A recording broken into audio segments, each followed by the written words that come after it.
Hey guys, it's Chris. Welcome back to the channel. I'm in a golf simulator, but you can see I'm somewhere special today. It's my birthday, so I thought I'd do something fun. If you follow Second Swing's video YouTube content, you may recognize this place. This is the Golf Barn, Thomas Campbell's home simulator. I'm buddies with Thomas.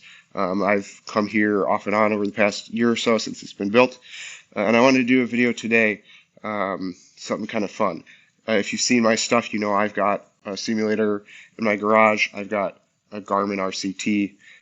Thomas has a GC3, which is sort of the gold standard for home simulator applications. So I thought we'd do a little test. I brought my RCT Pro V1s today. I've got my Garmin R10, and the GC3 is set up in here. So we're going to test them on. I'm going to set up the Garmin R10. I'm going to hit off the GC3, take the same readings, and we'll compare really how close those two are. The GC3 again is like $7,000 unlocked. The Garmin R10 is like $600, so we'll see how different they are. I'm excited for this one. Hope you are too. And we'll get into it. Let's hit some shots. All right, here's how we're going to do the test. I've got the iPad recording the screen for the Garmin. I've got the GC3 up here. I'm going to hit 3, 4, 5 shots with a 7-iron. I'll probably hit a wedge, and then maybe I'll hit a driver. And then we'll just compare the results. We'll look at the spin rates, we'll look at carry and total distance. I'm really curious to see how different these two devices are. My Garmin has been spot on, I think, in my house, but the GC3, like I said, is the gold standard. So we'll check it out. Oh.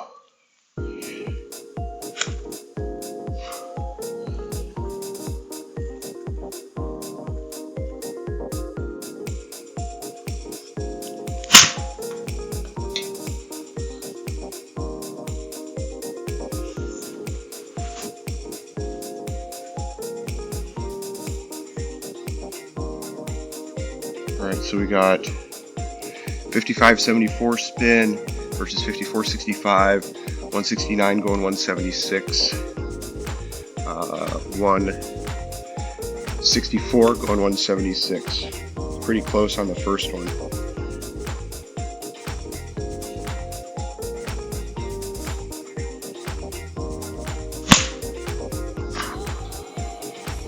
It's a little worse shot, I think. This is about science.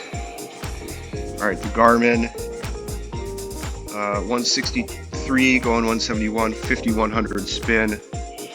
The GC3 159 going 172, 5300 spin. Really pretty impressive. Okay.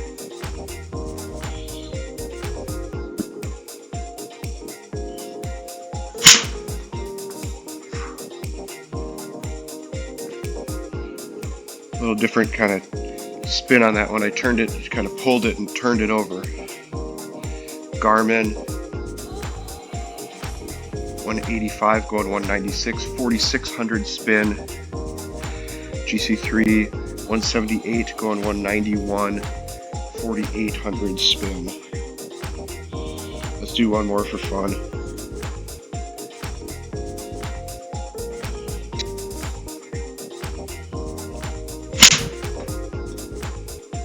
Best strike so far.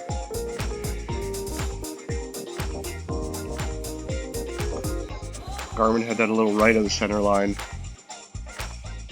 GC3 had a little left. Garmin 177 going 186, 5000 spin. GC3 173 going 186, 5100 spin. So here's the results of the 7-iron test. Garmin R10 super close to the GC3. Garmin was just a little lower in spin, about 3%, a little higher in carry distance, about 3%. Total distance was right about the same. Important to note here that we're looking at deviation, not necessarily just comparing the averages of these two numbers. All right, let's switch clubs now. That was a 7-iron. Pretty impressed with those results, honestly. Let's look at a pitching wedge now. Alright guys, here's a pitching wedge. I normally hit my pitching wedge 150-ish.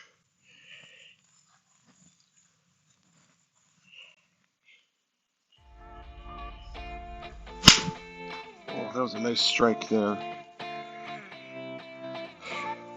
Alright, GC3 kind of right down the middle. Same thing with the Garmin, right down the middle. Garmin 138 going 143, 8450 spin.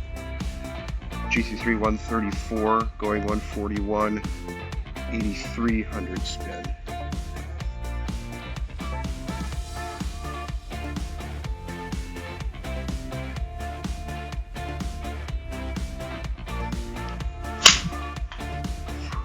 Good on the little pull, kind of just same basic direction and side spin from the Garmin as the GC3. Okay, Garmin 142 going 147, 7200 spin.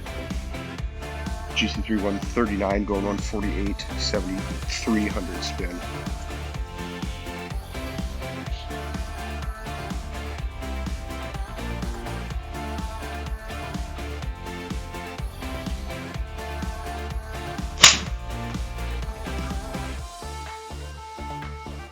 Not as good a hit.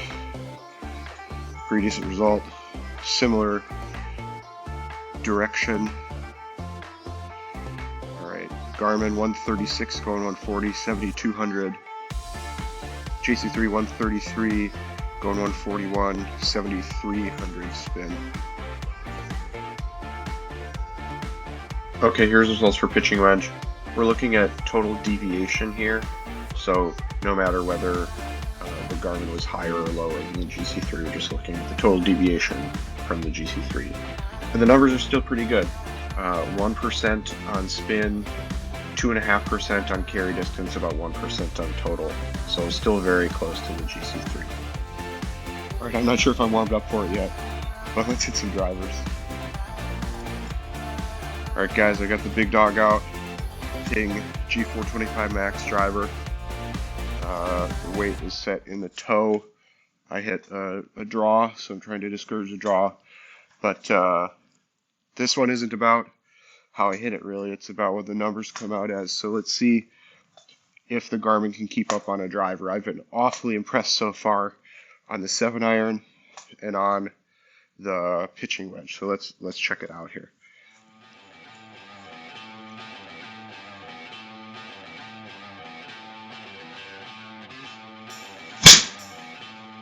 Ooh.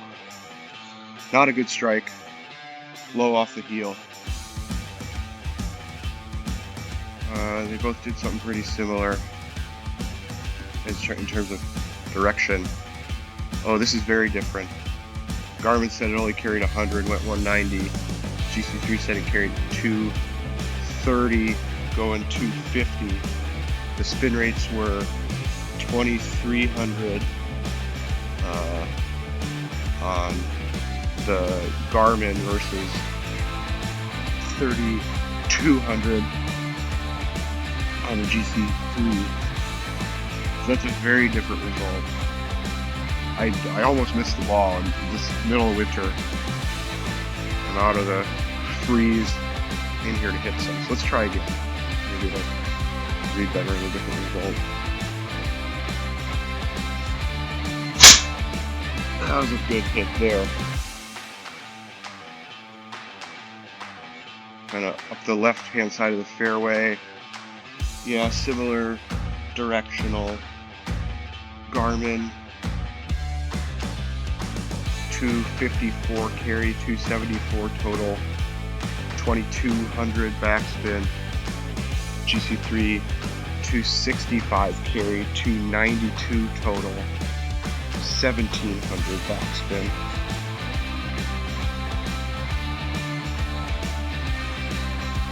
So we are seeing some differences here. This is really the first time. Let's hit another couple more. Like I said, that first one was just a bad hit, so we need at least a couple more data points.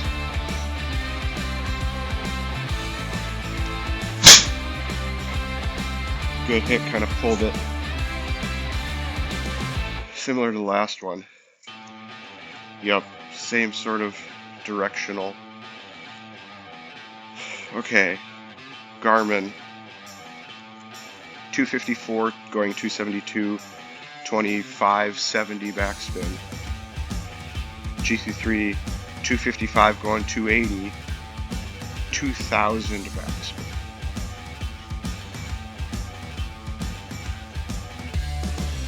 Let's do one more.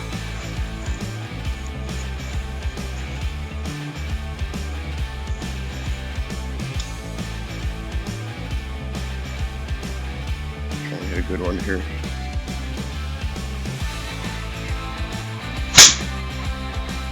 That was a nice hit. A little more speed to it.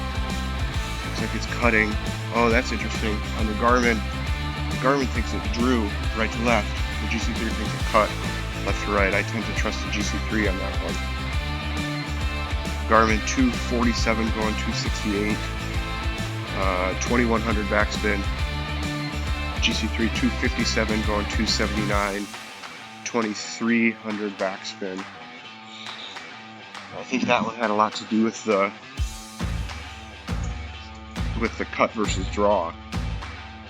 Interesting there that the Garmin read it draw. Definitely felt like a cut. Alright.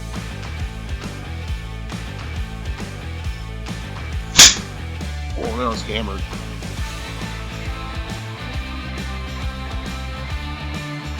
Garmin sees that as dead straight. GC3 saw it as a little draw. Garmin numbers 267 carry, 285 total, 2050 spin.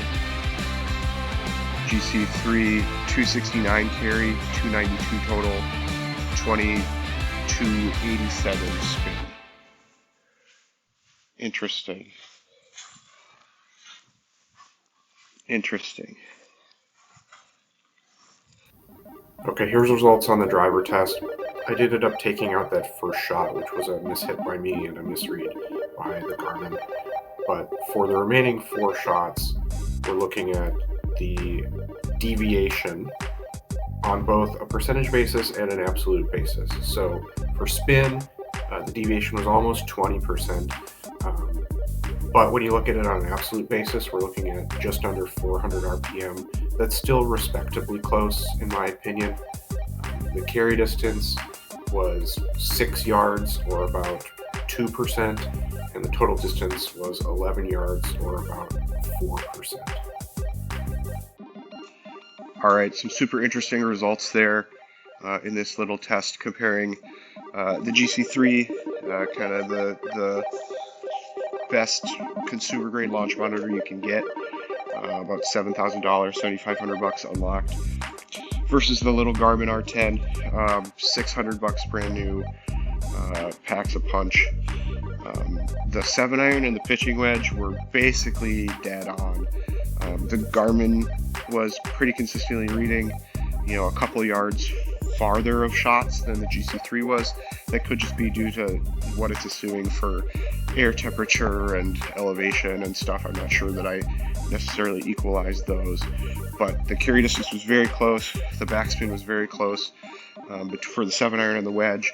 Driver, we did see a little bit of difference. That first shot I hit was clearly a mishit, and the R10 didn't read it very well. The other shots I hit better, and the results were pretty close. I tend to trust the Garmin a little bit more. I tend to trust the GC3 a little bit more than the Garmin when it gets to these high ball speeds. I think that the cameras probably are capturing the spin rate more accurately than the Garmin is, even using the RCT ball. I trust the GC3, but all in all, I mean, what are we talking about? A couple of percent different, maybe 5% different. I mean, for $7,000, it's pretty. I mean, it's pretty darn close. I'd say if you have a Garmin, invest in the RCTs. I'm going to do another video in here where I'm just looking at the RCT versus the regular Pro V1s performance on the Garmin, so stay tuned for that. That'll come out sometime soon. But in the meantime, if you're thinking about buying one of these launch monitors and you're wondering, do I need to pop $7,000, $8,000 for the GC3? Is it better? Yeah. Yes, it's better. It's more accurate. I do firmly believe that. Is it $7,000 better than the R10? Probably not. Am I interested in upgrading to GC3 at some point? Yes, certainly, because I do think it's more accurate. But for now, I have no problems with my little R10 unit. So this is super fun. Thanks for watching. Like I said, I'm going to have more content in here, down in my putting green, coming up here in the next weeks ahead. Plan on releasing a video every Saturday. So thanks for watching. Leave a like if you enjoyed this. Feel free to leave some comments down if you have questions, and I'm happy to answer them. But otherwise, again, thanks for watching, and we'll see you next time.